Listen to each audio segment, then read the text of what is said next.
everyone, and welcome to another Lazy Dude 99 Rant. So here's a question for you. Are there more deaths in animated movies than there are in regular movies, in any other type of genre? No. That is ridiculous. That is really silly to say when you can see like an old Arnold Schwarzenegger movie with him killing 50 people in one movie, and that's only halfway through the scene. That's only the opening credits. Okay, let me just explain what this rant is going to be about. I work in a radio station now, and one of my jobs is to be the DJ for the afternoon. So I was looking at stuff to talk about, and there was this study about this guy that was talking about the different things between... seem to be more deaths in animated movies than there are in adult dramas. Now, here's the thing. This guy he's inclined to his own opinion. He can believe what he wants to believe, but this guy is an idiot when it comes to movies. He may be a genius when it comes to doctorates and to kids and to studying like that, but when it comes to movies, the guy is an absolute moron. What we did for this study was we looked at the top 45 highest-grossing children's animated films of all time. And for each of those, we compared them to the top 2 grossing films that are dramatic films for adults for the same years. And then we were looking at the time until the first death in each of these films. And what we found was that in children's animated films, the death rate is 2.5 times higher than in dramatic films for adults. Murder is actually 2.8 times more common in children's animated films than in dramatic films for adults. And the victims of all these deaths are 5 times more likely to be parents in children's animated films. He talks about different things in movies and how they affect kids and how a kid can't tell the difference between a fictional death and a real death. Well, I think who we need to be careful about is young children. Young children, for them, it can be really difficult to distinguish between fiction and reality. So when they see a character die on screen, they may not understand that that's not a real person dying on screen. So it can be really upsetting. I think the takeaway message for parents is that just because there's a cute clownfish or a beautiful baby deer or a princess as the main character in a film, it doesn't mean they're not going to be full of murder and mayhem. Well, maybe if they're like 2, but if you're old enough, like a kid 5 and up can tell what is real and what is not. And if you are a kid is below like 2 years old, you're not showing them a violent movie. And here's the thing, okay, one of the things that pissed me off right to the bone, he talks about Finding Nemo. And this is what he has to say about the mother's death in Finding Nemo. So I think one of the most egregious cases is actually in Finding Nemo, which was immensely popular. The mother gets killed off in the first 5 minutes of the film. She actually gets eaten by a barracuda. And it's completely irrelevant to the rest of the story, actually. It's a pretty nice story afterwards. But that initial scene, I think, is really frightening for kids. And in fact, one of the journal reviewers who reviewed our paper for the BMJ compared the first 5 minutes of Finding Nemo to the shower scene in Psycho. Totally superfluous? Meaning it doesn't affect the rest of the story? Are you mental? That has the whole effect on the rest of the movie. That sets up everything that happens later. The movie could not really work on any level without that scene.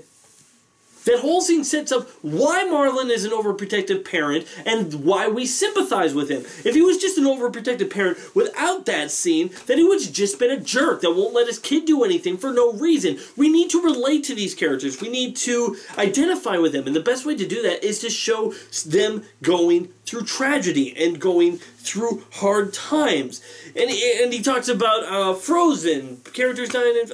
Look, characters die in movies. It's gonna happen. It's not like something that happens in every movie. You can go through a comedy without anybody dying. You can go through a romance movie without anybody dying, unless it's Romeo and Juliet. But you can go through movies without anybody dying.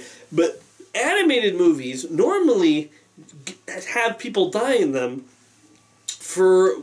One of the reasons is, a lot of the times, they are, let's say... Majority of the older films are fantasy, and fantasy usually is devolved out of a lot of tragedy, and therefore death is a part of the franchise. And a lot of the other types of movies are action movies, and therefore death is part of that. But here's the thing. He talks about how, oh, these deaths are so graphic and everything. No, they're not. They really aren't. Now, the scenes are intense. The scenes are definitely intense. The scene with Finding Nemo at the beginning with the barracuda staring down at them and the big... It's a tense scene. It's definitely intense. And I can definitely see some kids getting scared by it. But that does not make it an overly graphic death scene. We don't see her get eaten. We see the monster, the barracuda attacking. We see Marlin trying to defend her. And we see him getting knocked out and he wakes up and they're gone. There is no blood. There is no screaming like... There's none of that. None of that's in the movie. It's just he gets knocked down and he goes up and he's sad. Now, if you don't have stuff like this in movies, that means you are just trying to make movies this plain, bland, dry... You know those whole grain, like, Triscuit crumbled thing? I don't know. You know those things where you just bite into it and there's absolutely no flavor? You know food's going down, but you can't actually taste any flavor? That's what you're trying to make movies if you were trying to say, oh, there should not be death in animated movies. Bull crap. For one thing, animated movies have come to the point where it's really more not just for kids. It has been like that for a long time. Look at Frozen. Frozen made so much money, and that wasn't just because the kids wanted their mother to take it to the theater. It's because a lot of people saw it and thought it was a good movie and went to see it again and again. That's the way it works. That's why it made a lot of money, because it was a good movie. Not because somebody died, and it wouldn't make any less money if there wasn't death in it. If it was a good movie, it was going to be seen. Here's the thing. Just movies in general need tension. They need to make the stakes higher, and death is one of the ways to do that. Do you want to make a character feel alone? You want to make a character feel like an outsider? Give them a dead parent. Why? Because they don't have anyone to include them into society. You want to make a character feel like you want characters to feel like they are struggling through life. Dead parents are like, look at Lilo and Stitch. Nobody dies in the scene, but the parents of Lilo and her sister are dead. And that brings them closer, brings them at odds to each other. It is character development. You got to remember, these are not real people. These are characters. In order to make these characters grow, death is a part of that. You know, Lion King would not be the same without Mufasa's death. Finding Nemo would definitely not be the same, because we wouldn't be sympathetic for Marlin, we wouldn't be sympathetic to Nemo, because Nemo would have just been acting like a spoiled kid, because we don't know the tragedy. And tragedy helps bring sympathy and relatedness to the characters. And to say that it serves absolutely no purpose is BS. Now here's the question. Could you have said, well, maybe you could have talked about it, you know, said what happened, rather than insisting on showing it in this intense way? Look, for one thing, movies are a visual medium. It's always better to show something rather than someone say that it happened. You know, it's always better to do that if you can. Second, if you don't actually show it, if you don't bring up the intensity, and then you just have this for a movie. Flat. There's no ups, there's no downs, there's no character growth. The character is on this level, stays on this level from beginning to end, doesn't learn anything, doesn't do anything, and just goes through an adventure. Those are what we call Barney films. Okay, those are childish things that don't actually count as actual stories. A character jumping up and down and saying, hoo, hoo, hoo. Characters and growth and tragedy and sadness. You know, kids need to feel things. They need to. And I mean, they need to feel emotions. And movies, their whole point, doesn't matter what type of movie it is, the whole point is a movie is to get you to feel something. You think I would be ranting about this if animated movies didn't make me feel, you know, happy or excited or looking at the beauty of these things? You think I'd be even ranting about this if I didn't care? I do care, because you're an idiot. And these things are beautifully crafted films.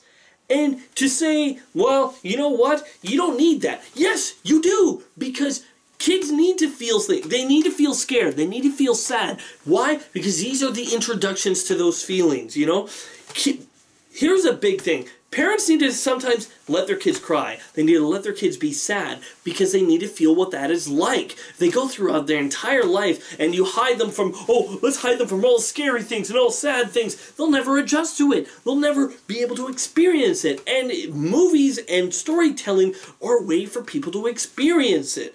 Movies are supposed to make you feel things. They're supposed to make you feel emotions. They're supposed to make you feel sad. Supposed to make you feel happy, joyful, excited. And they can, but they can't if you try to put these barriers on it. Oh, you can't do this, or you shouldn't do that, or this doesn't even involve the story. You don't know what you're talking about. Violence in these movies. Okay, here's the thing. I would agree with you if there was like gore, if there was like utter destruction and you saw people's guts flying out or something like that. I would agree with you. Kids shouldn't be able to see that. Why? Because gore is at a place where if you get someone desensitized to that level of violence, that's on a level where it's, that early as a kid, I think that's on a level that's unhealthy. But the most gory death that, it's not even gory, that you see in kids' animated movies that I can remember is Clayton's getting hanged by the vines. And even that, they don't show his body actually hanging there swaying. You see the silhouette. So you know what happens, but you don't have to look at the gory scene. A lot of the times the villain dies by falling into a pit. Can it be scary sometimes? Sure. Friends on the Other Side by the Princess and the Frog, the guy gets dragged down by these evil spirits. But we don't see his skin fry off like Raiders of the Lost Ark or something. Anyway, I can just go on and on about this. Animated movies are a storytelling medium, and you can't continue if you say, you can't do this, don't do deaths. Because deaths in a movie raise the stakes, raise the emotions. They can have a character feel like an outsider. They can help a character feel alone. And they can help a character feel hope in many different ways, depending on how you use it. And if you try to limit that because, kids shouldn't see that, then you might as well say kids shouldn't feel anything. Anyway, I'm LaserDude99, and screw this guy. It's difficult to say just how traumatizing these things are, but clearly kids are affected by these deaths, particularly young kids. We cite a study in our paper where children were randomized to where one group watched a film about drowning, and afterwards all the kids were invited to partake in canoe lessons. The children who'd watched the film about dying were less likely to take up canoe lessons. No kidding! Well, what a coincidence! You must be a scientist.